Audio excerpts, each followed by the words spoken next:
Hello everyone, welcome back my channel. National player pulls the trigger on 11 WNBA teams as Caitlin-Clark's Indiana cements its free agency triumph. Lingered among the shadows for a long time. But then came a certain Caitlin-Clark. A championship pedigree, she'd call it in her introductory press. I think people couldn't be more excited about where this organization is going with the people on this roster and the potential. And well, they did not disappoint, snapping their 8-year playoff drought. And if the 2024 free agency was any indicator, they aren't planning to either.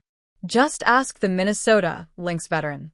In her interview with NBC Sports, Courtney Williams said, "I am like, dang, okay, DB Bonner, going to Indy, Natasha Howard going to Indy like Indy about to be stacked like Indy about to be looking good."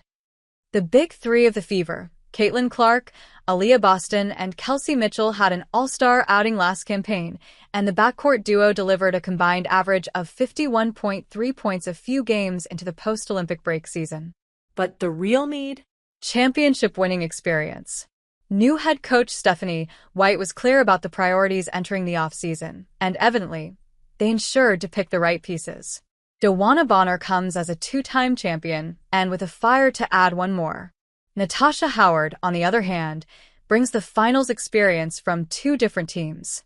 How's that for a presence to fill a veteran void on a young team? Of course, the franchise had to move around some important pieces, including Katie Lou Samuelson. But with a cap space of $112,000, a couple of roster spots, and a team balancing young talent and experience, they are right up in the championship contender list. Having taken notice, Williams is asking the 11 other teams, hers excluded, to watch out. "I'm not gon' lie, but Indy bout to be a little scary. Like we ain't scared, but they gon' be a little scary for other people," she added. Rightly, the star guard has no reason to fear just yet. After all, the Lynx are bringing back the same starting lineup that took them to the finals last year. The continuity in their roster is a big advantage for them. Moreover, they made a notable addition in Maureen Badian, who returned home with a silver medal at the Paris Olympics, playing for French national team. The Lynx are stacked, but so is Indiana. Could we see a new top 2 this year? The Fever, to their credit, have done a phenomenal job in the free agency and trade market in the offseason. Not only did they get DeWanna Bonner and Natasha Howard in, they also got Sydney Colson and Sophie Cunningham. The addition of Bonner and Howard will solve their defensive issues in the wing and post, and the addition of Sydney Colson and Sophie Cunningham will give them the guard depth they need.